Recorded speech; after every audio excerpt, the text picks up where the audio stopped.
여러분은 나이가 들수록 절대 하지 말아야 할 말이 무엇이라고 생각하십니까? 살다 보면 참 아이러니한 경험을 하기도 합니다. 정말 좋은 뜻으로 한 말이었는데 오히려 큰 오해가 되어 관계를 망쳐버린 경우 말입니다. 그럴 땐 마음속에서는 이런 생각이 듭니다. 차라리 그냥 조용히 있을 걸. 괜한 말을 했다. 그러고는 착잡한 마음을 달래보지만 마음이 썩 나아지지는 않더군요. 저는 올해로 62에 접어들었고 은퇴한 지는 3년 차가 되었습니다. 제 이름은 정기호입니다. 오래도록 직장 생활을 했고 사람들과 부딪히며 살았습니다. 말 한마디를 잘못하여 가까운 사람을 잃은 적도 있었고 또 말 한마디 덕분에 좋은 관계와 기회를 얻은 적도 있었습니다. 이러한 여러 풍파 속에서 저는 말의 힘을 결코 가볍게 여겨선 안 된다는 걸 깊이 깨닫게 되었습니다. 그렇게 은퇴 후 심리학과 철학, 커뮤니케이션에 관한 책들을 찾아 읽으며 말의 힘에 대해 공부를 하기 시작했습니다. 하버드대 감성지능 연구에 대한 내용을 흥미롭게 읽었고 마셜 로젠버그의 비폭력 대화, 그리고 여러 커뮤니케이션 전문가들의 인터뷰와 자료들을 살펴본 결과 놀랍도록 공통된 조언 하나를 발견하게 됐습니다. 그것은 좋은 말을 10가지 하는 것보다 하지 말아야 할 말 한마디를 조심하는 것이 더 중요하다는 조언이었습니다. 이는 어떻게 말을 잘할까를 고민하기보다 절대 하지 말아야 할 말이 무엇인지를 먼저 생각하라는 조언이었습니다. 왜일까요? 그것은 정말 잘 지내온 관계도 어떤 무심한 말 한마디로 힘없이 무너질 수 있기 때문입니다. 단 한마디 말로 오해가 생기고 깊은 상처를 주게 되면서 멀어지는 관계를 우리는 너무도 자주 겪습니다. 공든 탑이 무너지는 것처럼 말 한마디로 인해 돌이킬 수 없는 상황을 만들어버리게 되는 것입니다. 그래서 말은 잘하는 것보다 하지 말아야 할 말을 알고 신중히 다루는 것이 더 중요하다는 겁니다. 오늘 영상에서는 이 놀라운 조언을 바탕으로 지혜로운 사람들은 결코 입 밖에 꺼내지 않는 9가지의 관계를 위태롭게 하는 말에 대해서 여러분과 함께 나누어 보려고 합니다. 이 영상을 끝까지 시청하신다면 말 한마디로 사람을 잃는 일을 줄이고 말 한마디로 관계와 기회를 모두 지켜내는 확실한 통찰을 얻으실 수 있을 겁니다. 바로 시작하겠습니다. 그 첫 번째는 타인에 대한 뒷담화입니다. 이는 타인과 자신 모두에게 가장 위험한 말이며 어떤 식으로든 반드시 자신에게로 되돌아오는 독화살 같은 말입니다. 저는 직장 생활을 30년 넘게 하면서 사람들과 함께하는 시간에 겪은 일이 많았습니다. 퇴근 후 식사 자리나 차 한잔 곁들이는 자리는 늘 그 자리에 없는 사람이 주인공으로 등장하기가 일쑤였죠. 그 당시에는 잘 몰랐습니다.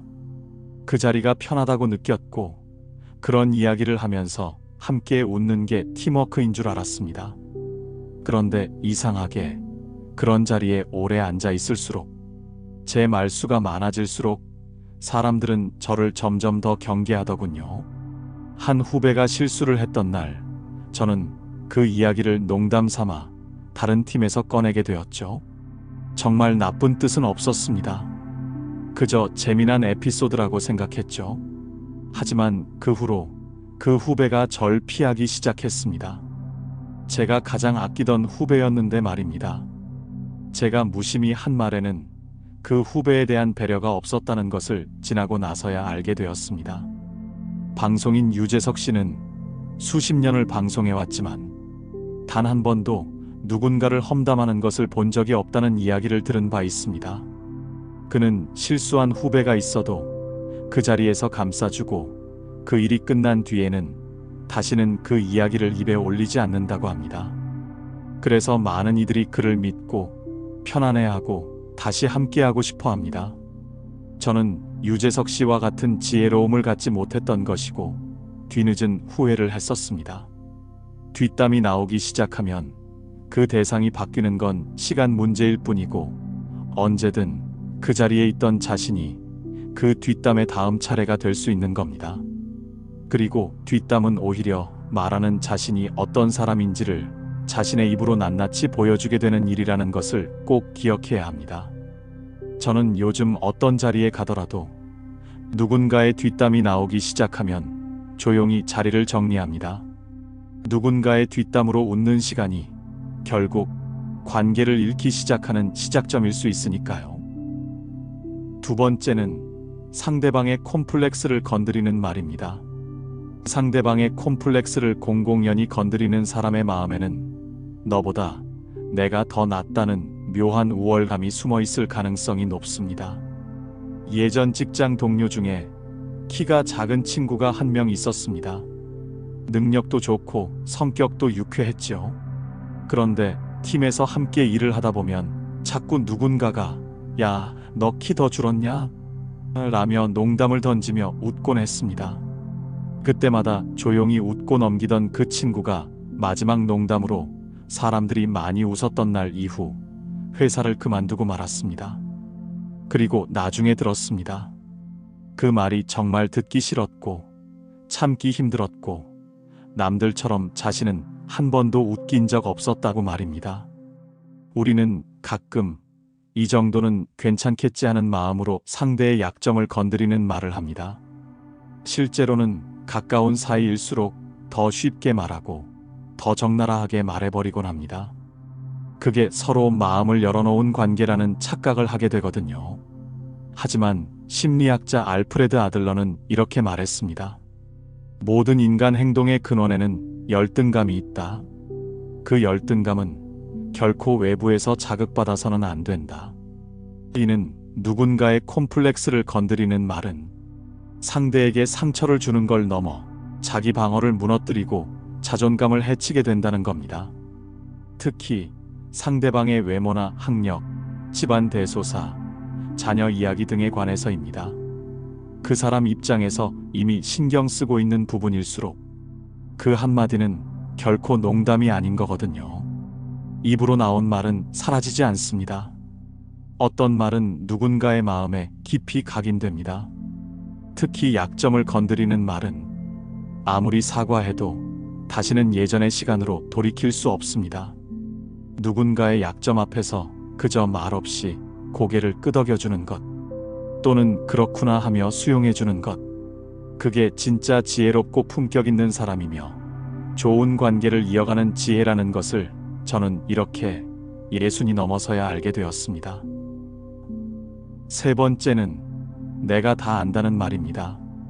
이 말을 하는 태도를 가지고 있다면 결국 어떤 것이든 점점 자신만 모르는 결과를 초래할 수 있습니다.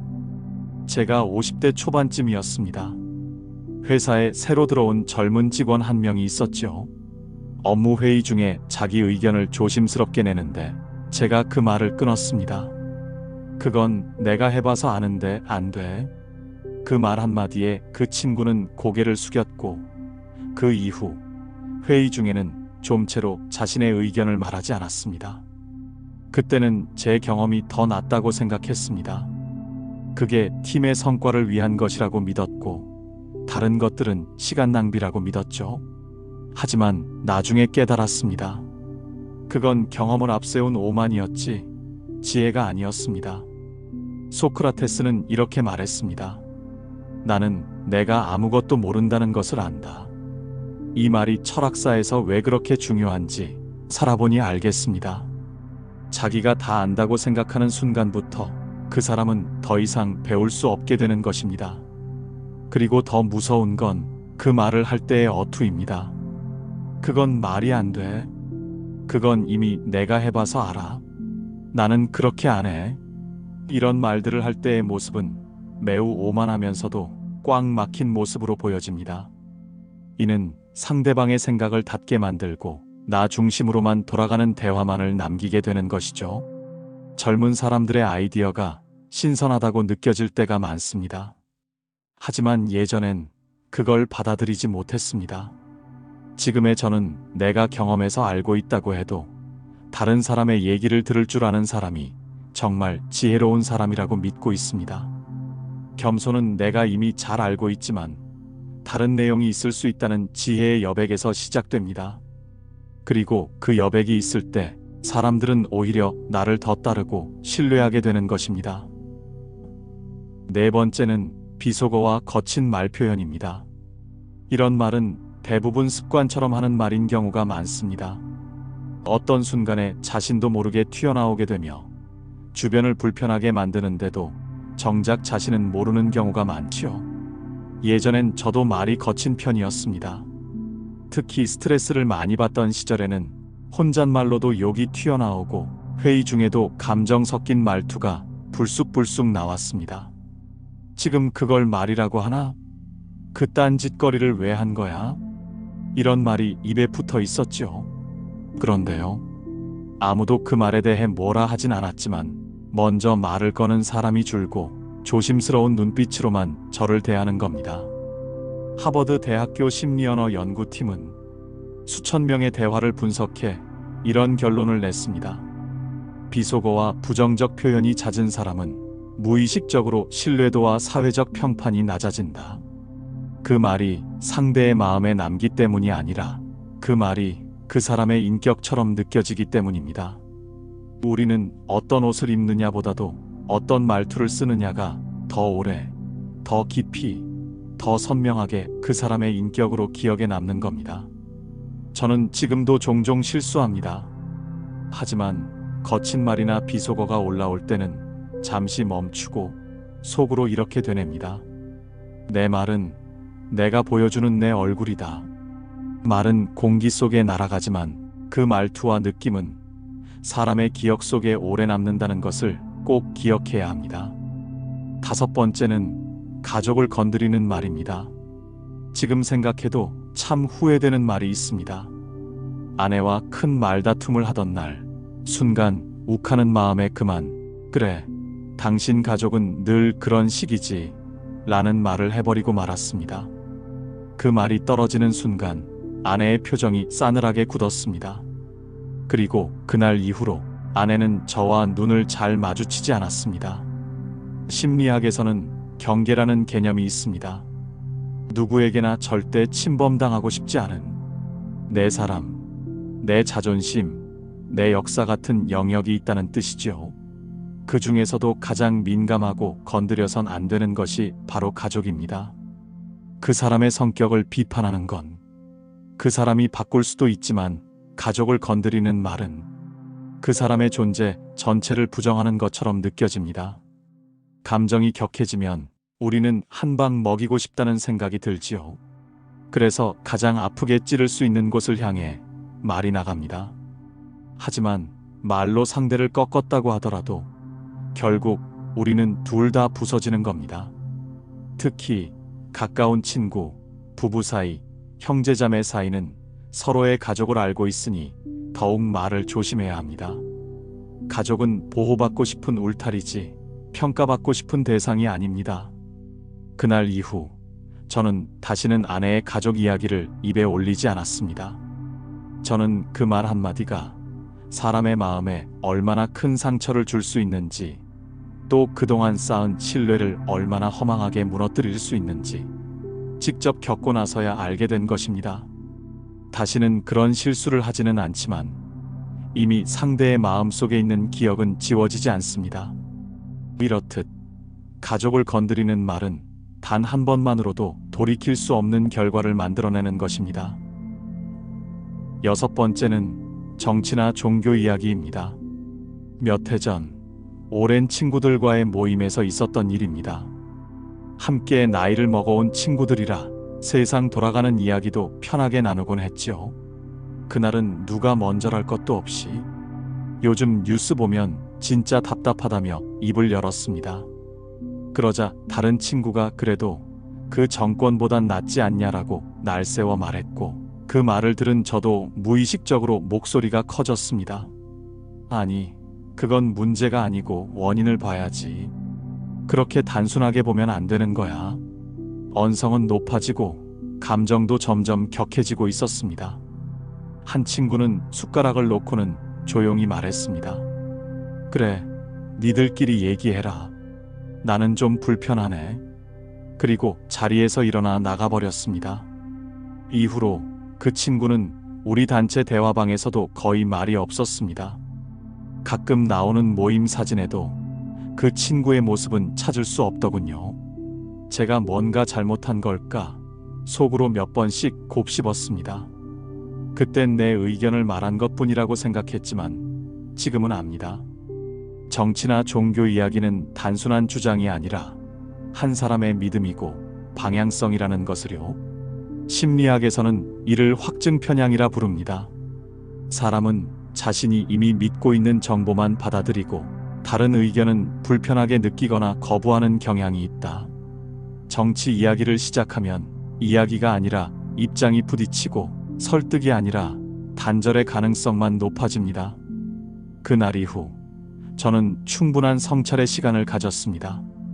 그래서 지금은 어떤 자리에서든 정치 이야기가 나오면 저는 그저 침묵을 선택합니다. 7번째는 말할까 말까 고민되는 말입니다. 이 말은 하지 않는 것이 가장 지혜로운 선택입니다. 직장 생활 막바지 무렵 보고서 하나를 놓고 부서장과 의견이 크게 엇갈렸던 적이 있었습니다. 그날 회의실을 나오면서 제 속은 부글부글 끓고 있었습니다. 입안까지 올라온 말이 있었죠. 그렇게밖에 생각 못하니까 부서 분위기가 이 모양이지. 하지만 순간 이 말을 지금 꺼내면 기분은 시원할지 몰라도 아무런 해결책도 되지 못하며 문제만 더 키우는 꼴이 될 거라는 것을 알고 있었죠. 결국 저는 아무 말도 하지 않았고 조용히 자리에 돌아와 쓴 커피 한 잔을 들이켰습니다. 그 다음 날 부서장이 먼저 제게 다가와 조용히 말하더군요. 어제는 내가 좀 과했네. 자네 말이 맞을지도 몰라. 그 순간 저는 배웠습니다. 말은 당장은 쏟아내고 싶지만 참는 사람에게 시간이란 아군이 붙는다는 것을 말입니다. 심리학에서는 이것을 감정 우회 회로라고 부릅니다. 감정이 격해질 때 인간의 두뇌는 즉각 반응보다 숙고를 위한 회로를 선택하면 훨씬 더 나은 결과를 낳는다고 합니다. 할까 말까 망설이는 말이 있다면 거의 대부분은 하지 않는 것이 더 나은 결과치를 보여줍니다. 그 망설임은 이미 내 안에 경고등이 켜졌다는 뜻이니까요. 특히 화가 났을 때는 내 말은 진심이 아니라 감정이 멋대로 만들어내는 흉기 같은 말입니다. 제가 그날 부서장 회의실을 나오면서 그 말을 참았던 것은 지금 생각해도 참 잘한 선택 중 하나였다고 회상합니다. 8번째는 과거 자랑입니다. 이 말은 현재의 자신을 초라하게 만듭니다. 모임에서 가끔 그런 분들을 만납니다. 예전엔 대기업 임원이었다. 어디선가 큰 사업을 하다 손 뗐다. 예전엔 정말 잘 나갔다고 말하는 분들 말입니다. 그 말을 들으면 제 마음은 안타까운 감정이 올라옵니다. 왜냐하면요. 그 사람이 과거를 자랑하는 동안 그 사람의 현재는 거의 보이지 않기 때문입니다. 사실 저도 한때는 그랬습니다. 회사를 막 퇴직하고 난 후 사람들을 만날 때면 무심결에 내가 예전엔 말이야 하는 말을 자주 꺼낸 것 같습니다. 칭찬을 받고 싶은 것은 아니었고 그냥 내 존재를 증명하고 싶었던 것 같습니다. 하지만 그 말을 하고 돌아선 뒤 어딘가 허전하고 내가 더 초라해지는 느낌만 커질 뿐이었습니다. 왜냐면 그 자랑은 이미 지나간 시간이었고 지금 나는 그 안에 없기 때문입니다. 심리학자 브렌 브라운은 이런 말을 했습니다. 자신감은 성취에서 오지 않는다. 지금 이 순간을 살아가고 있다는 감각에서 온다. 우리는 가끔 과거를 이야기할 수는 있습니다. 하지만 그 과거를 통해 지금을 부풀리려는 순간 듣는 사람은 그 진심보다 불편함을 먼저 느끼게 됩니다. 자랑은 내가 아니라 남의 입을 통해 나왔을 때 빛납니다. 스스로 입으로 꺼낸 순간 그 빛은 금세 바래고 내가 과거에 갇혀 있다는 인상을 남기게 됩니다. 그래서 저는 요즘 내가 해냈던 이야기보다 지금 내가 하고 있는 것에 대한 이야기를 더 하려고 합니다. 과거는 내 인생의 한 장면일 뿐이고 지금을 잘 가꾸는 사람이 결국 가장 빛나게 됩니다. 9번째는 자신의 목표에 대한 말입니다. 퇴직 후 저는 오랫동안 준비하던 일이 하나 있었습니다. 글을 써서 책으로 엮어보고 싶다는 마음이었죠. 처음엔 너무 들떴고 만나는 사람마다 말했습니다. 나 책 쓰려고 해. 아마 내년쯤엔 나올 거야. 그렇게 몇 번을 말하고 나니 어느 순간 이상하게 손이 안 움직였습니다. 칭찬은 들었고 기대도 받았지만 막상 책상 앞에 앉으면 머릿속이 하얘졌습니다. 그제야 알았습니다. 목표는 꺼내는 순간 내 안의 동력을 밖으로 흘려보내는 거라는 것을요. 심리학자 피터 고 리처는 실험을 통해 이렇게 밝혔습니다. 목표를 다른 사람에게 말했을 때 말하지 않은 사람보다 그 목표의 실제 실행률이 오히려 낮아졌다. 그 이유는 말하는 것만으로 이미 이룬 것 같은 착각이 생기기 때문이라고 합니다. 목표는 원래 에너지입니다. 그 에너지는 내 안에 머물 때 더 뜨겁고 더 오래 갑니다. 하지만 자꾸 꺼내 말하면 그 말이 내 목표를 흔들고 누군가의 말 한마디가 내 열정을 꺼뜨릴 수 있습니다.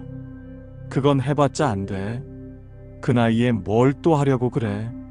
이런 말들은 부정적인 에너지의 전염일 뿐이지요. 목표는 조용히 품고 갈 때 더 멀리, 가장 깊이 갈 수 있습니다.